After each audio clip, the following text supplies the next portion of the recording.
Olá, amiguinhos! Vocês estão prontos para ouvir a história mais importante e cheia de amor que já existiu? É a história de um amigo muito especial chamado Jesus. Vamos juntos descobrir essa grande prova de amor?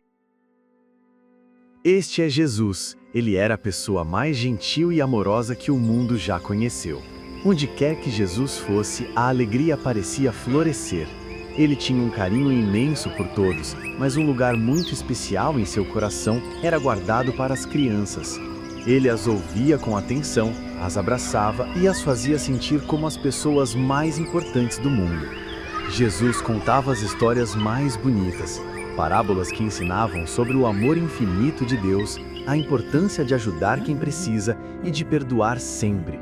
Ele nos mostrava com cada gesto como cuidar uns dos outros e como ser uma luz de bondade no mundo. Certa noite, sob o brilho suave das lamparinas, Jesus reuniu seus 12 melhores amigos para uma janta que eles jamais esqueceriam. Havia um sentimento diferente no ar, uma mistura de amor profundo e uma despedida silenciosa. Ele queria que aquele momento ficasse gravado para sempre na memória deles. Com grande ternura, ele pegou o pão, agradeceu a Deus e o partiu, dividindo-o entre eles. Era um símbolo de sua própria vida que seria entregue e compartilhada por amor a todos nós. Depois, ofereceu o cálice, representando uma promessa de amor tão forte que poderia perdoar tudo e durar para sempre. Mais tarde, no silêncio de um jardim banhado pela luz da lua, Jesus conversava com Deus. Ele sentia em seu coração o peso do que estava por vir e estava muito triste, mas também demonstrava uma coragem imensa, confiando no plano de seu pai. Foi então que um de seus amigos, Judas, fez uma escolha muito infeliz e o entregou para alguns guardas, quebrando a confiança daquela amizade. Os outros amigos de Jesus ficaram confusos e com muito medo, sem entender o que estava acontecendo. Mesmo naquele momento difícil, Jesus não resistiu nem fugiu. Ele se entregou com serenidade, pois sabia que seu sacrifício era, na verdade, o maior ato de amor que poderia existir. Depois de ser preso no jardim, Jesus foi levado até os líderes da cidade e depois a um governador chamado Pôncio Pilatos. Eles fizeram muitas perguntas difíceis a Jesus, acusando-o de coisas que não eram verdade, tentando encontrar um motivo para castigá-lo. Mas, em todos os momentos, Jesus permaneceu calmo e cheio de paz. Ele sabia a verdade e não tinha medo. Sua força não estava em gritar ou brigar, mas em sua dignidade silenciosa e no seu grande amor.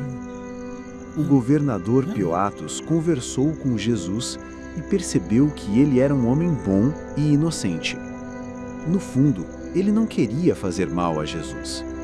Mas do lado de fora, uma multidão barulhenta, influenciada por aqueles que tinham inveja de Jesus, pedia que ele fosse castigado. Com medo de contrariar a multidão, Pilatos tomou uma decisão muito triste e injusta. Ele lavou as mãos na frente de todos, como se dissesse que o problema não era dele, e entregou o inocente Jesus para que os soldados o levassem. Jesus foi então levado em uma longa e triste caminhada até uma colina chamada Calvário. Ele carregava uma cruz pesada, que não era feita apenas de madeira, mas também carregava o peso de toda a tristeza e de todos os erros do mundo, os meus e os seus também. Foi o momento mais triste da história. Quando Jesus foi erguido na cruz, o céu pareceu chorar junto com seus amigos. O sol se escondeu, as nuvens escureceram e um vento frio soprou, como se toda a natureza estivesse de luto. Seus amigos e sua mãe, Maria, olhavam de longe com os corações partidos. Mas mesmo ali, no meio de tanta dor, a força de Jesus não vinha da raiva, mas de um amor infinito. Ele não pensou em si mesmo. Olhou para as pessoas ao redor e para o céu, e suas palavras foram um presente de pura compaixão e perdão para toda a humanidade. Pai, perdoa-os, pois eles não sabem o que fazem. Ele mostrou que o amor é a única resposta mesmo nos momentos mais escuros. Os amigos de Jesus estavam desolados. A esperança parecia ter se apagado para sempre. Mas a história não terminou na escuridão. No terceiro dia, bem cedinho, quando os primeiros raios de sol começaram a pintar o céu, algo absolutamente maravilhoso aconteceu. Algumas das mulheres que seguiam Jesus foram ao seu túmulo e o encontraram aberto. A pesada pedra da entrada havia sido movida e o lugar estava vazio. De repente, uma luz brilhante encheu o lugar e Jesus apareceu vivo e radiante. A tristeza delas se transformou em um espanto tão grande que mal podiam acreditar, e logo em seguida em uma alegria imensa que encheu seus corações. Jesus ressuscitou, ele está vivo! A escuridão foi vencida pela luz, a tristeza foi transformada em alegria eterna. Essa é a boa, grande e feliz notícia do mundo. Com seu sacrifício e ressurreição, Jesus nos deu os maiores presentes que alguém poderia receber: o perdão completo para recomeçar e a esperança de uma nova vida. Ele nos mostrou que o amor é mais forte que qualquer dificuldade, mais forte que a própria morte.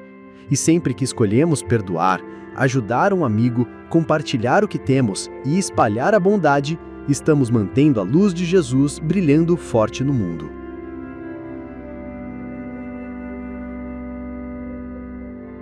Você já se perguntou como são os anjos de verdade? Será que eles têm asas enormes e brilhantes? Ou talvez sejam apenas feixes de luz?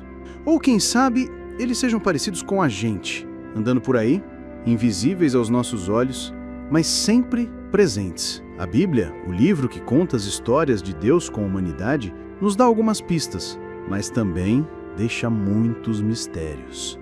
A palavra anjo vem do hebraico malak, que significa simplesmente mensageiro.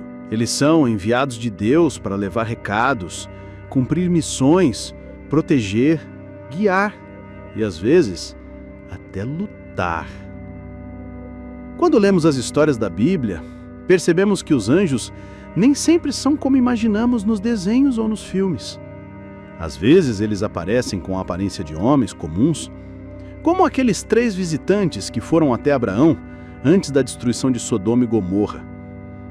Eles tinham forma humana, andavam, conversavam e até comeram com ele. Outras vezes, eles são vistos em momentos de grande alegria, como quando anunciaram aos pastores o nascimento de Jesus. Uma multidão de anjos cantando nos céus, glória a Deus nas alturas. Mas nem todos os anjos da Bíblia têm aparência humana. Lá no livro de Isaías, capítulo 6, o profeta tem uma visão de seres chamados serafins, seres com 6 asas. 2 cobriam o rosto, 2 cobriam os pés, e com 2 eles voavam. Imagina só ver isso com seus próprios olhos. E em Ezequiel, o outro profeta, viu os querubins, seres ainda mais enigmáticos. Eles tinham 4 rostos: o rosto de homem, o de leão, o de boi e o de águia. Seus corpos eram cobertos por asas, e debaixo delas pareciam ter mãos de homem. E mais, eles estavam ao lado de rodas que brilhavam como pedras preciosas e giravam de maneira tão rápida que parecia desafiar todas as leis da natureza. Esses querubins são descritos também como guardiões. Eles ficaram à porta do jardim do Éden depois que Adão e Eva foram expulsos. Com uma espada flamejante, eles guardaram o caminho para a árvore da vida. E quando falamos de anjos guerreiros, o nome de Miguel, o arcanjo, logo vem à mente. Ele é descrito como líder dos exércitos celestiais, um verdadeiro comandante de Deus, lutando contra as forças das trevas, protegendo o povo de Deus e vencendo batalhas no mundo espiritual que nós, muitas vezes, nem percebemos que estão acontecendo. Anjos são mensageiros, protetores, guerreiros, adoradores.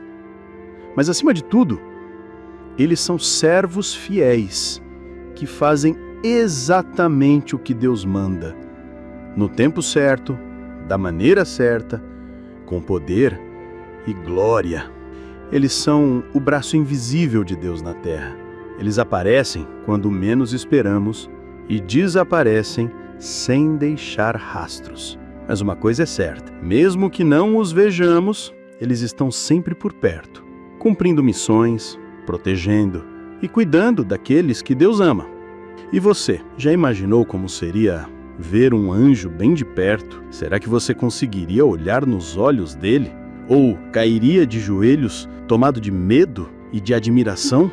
Na Bíblia, quase todas as vezes que um anjo aparece, a primeira frase que ele diz é: não tenha medo. E talvez isso nos ensine uma coisa: a presença deles é tão poderosa que mesmo o mais corajoso dos homens tremeria. Mas também nos mostra que a missão deles sempre vem acompanhada da paz de Deus. Se você gostou dessa história e quer conhecer mais sobre os anjos, escreve aqui nos comentários.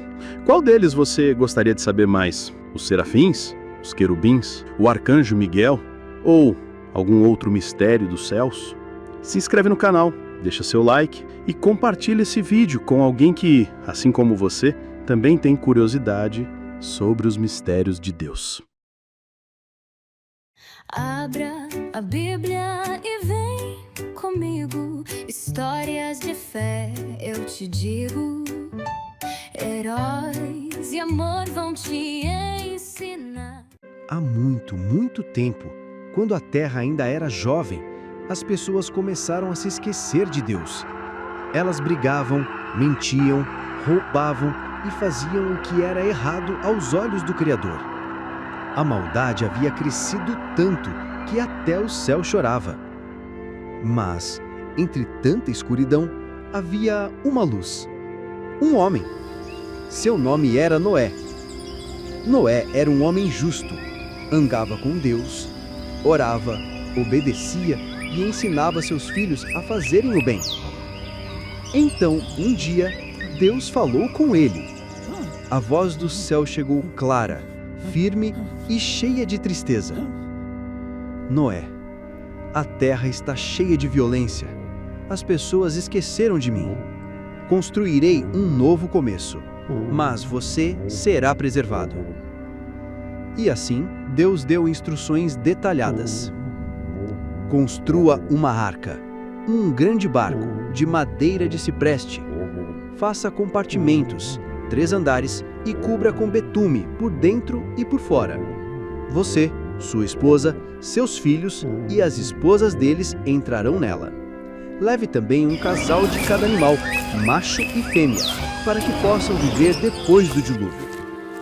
Parecia impossível, mas Noé confiava e começou a construir a arca. Dia após dia, cortando madeira, medindo com cordas, pregando tábuas. As pessoas da cidade riam dele. Que maluquice, Noé! Vai chover tanto assim? Esse velho tá pirando. Cadê esse tal dilúvio? Mas Noé não discutia, apenas obedecia. Enquanto ele construía, também falava às pessoas sobre Deus, mas ninguém ouvia. Os anos se passaram. A arca ficou pronta. Era enorme, do tamanho de um prédio comprido. Alta, larga e forte como um castelo de madeira. E então, os animais começaram a chegar. De 2 em 2. Elefantes marchando com calma. Girafas abaixando o pescoço para entrar. Tartarugas lentas, passinhos curtos. Pombos sobrevoando. Até os insetos vinham zunindo e zigue-zagueando. E então, Deus disse: entre na arca, Noé, você e sua família, pois tenho visto que é justo entre os homens. E quando todos entraram, Deus mesmo fechou a porta. E então, caiu a primeira gota. Depois, outra. E outra. E de repente, o céu desabou. A chuva caiu forte, torrencial, por toda a terra.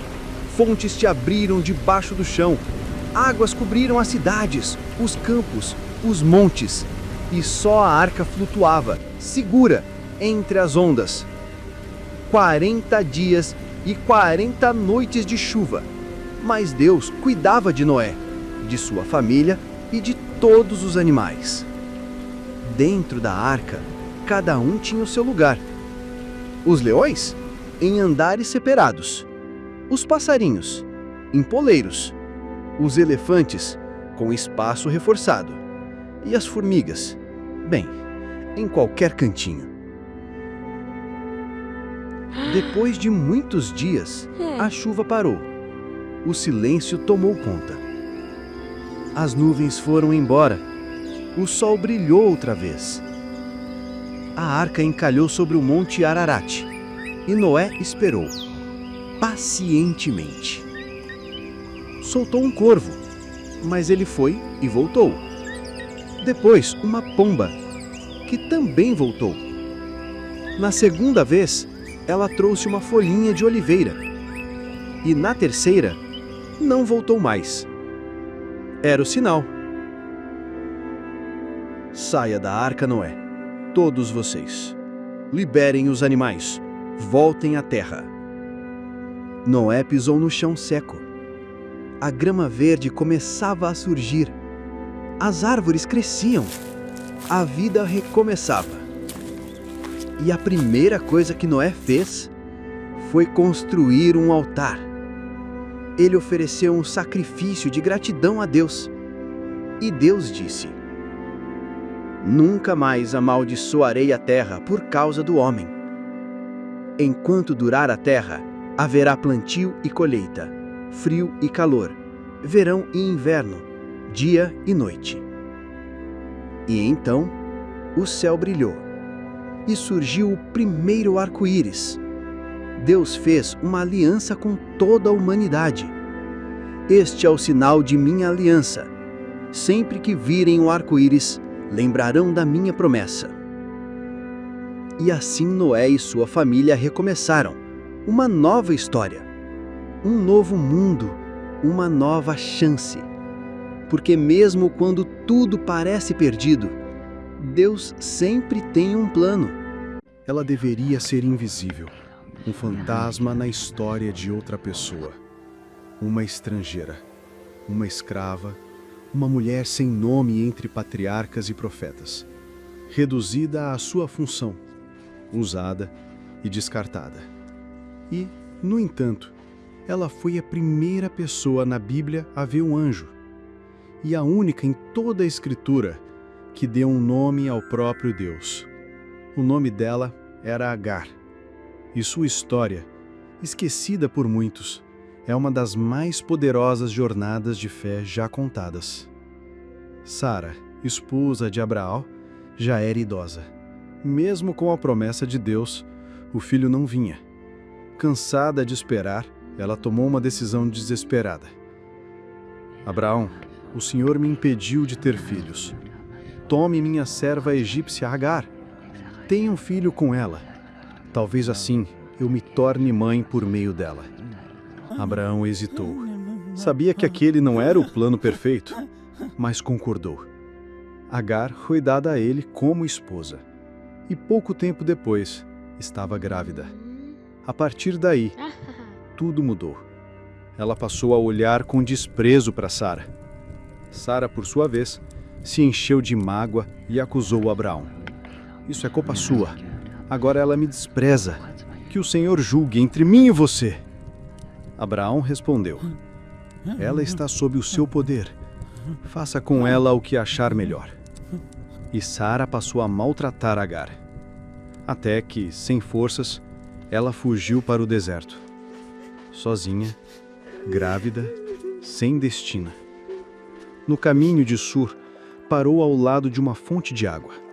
E ali, num silêncio pesado, ela foi vista.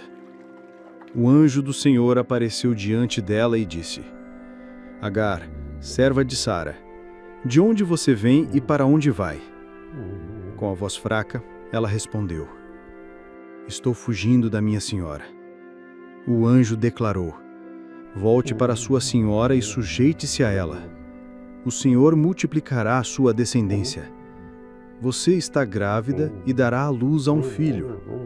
Dará a ele o nome de Ismael, porque o Senhor ouviu o seu sofrimento. Ele será como um jumento selvagem. Sua mão será contra todos e todos contra ele.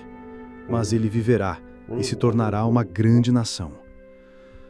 Agar ergueu os olhos, ainda no deserto, mas já não estava sozinha. Com lágrimas nos olhos, ela disse: Tu és o Deus que me vê. E chamou aquele lugar de Beer-Laerui, o poço daquele que vive e me vê. Ela voltou, deu à luz a um filho, e Abraão o chamou de Ismael. Alguns anos depois, Isaque, o filho da promessa, nasceu. Mas quando Ismael zombou do irmão, Sara reagiu e disse: Livre-se daquela escrava e do filho dela. Abraão se angustiou, mas Deus o tranquilizou. Faça o que Sara disse. É por meio de Isaque que virá a descendência prometida. Mas também farei do filho da serva uma grande nação. Na manhã seguinte, Abraão preparou pão, um odre com água, colocou-o sobre os ombros de Agar e a mandou embora com o menino. Ela partiu e, mais uma vez, vagou pelo deserto. Quando a água acabou, ela colocou Ismael debaixo de um arbusto. Se afastou, sentou-se à distância e chorou. Não posso ver meu filho morrer. Ela chorou alto, mas Ismael também chorou. E foi a voz do menino que Deus ouviu. O anjo de Deus falou do céu: O que aflige você, Agar? Não tenha medo. Deus ouviu o choro do menino. Levante-se, segure-o pela mão. Farei dele uma grande nação. Então Deus abriu os olhos de Agar, e ela viu um poço. Correu até ele, encheu o odre e deu de beber a Ismael. E assim sobreviveram. Deus estava com o menino. Ele cresceu no deserto, tornou-se flecheiro e viveu em Parã. Agar, sua mãe, arranjou-lhe uma esposa egípcia. Agar, a rejeitada, a invisível, foi vista por Deus 2 vezes. E seu filho, Ismael, tornou-se pai de uma grande nação. Se essa história te tocou, deixe seu like, compartilhe com alguém e inscreva-se no canal para mais histórias de fé e esperança.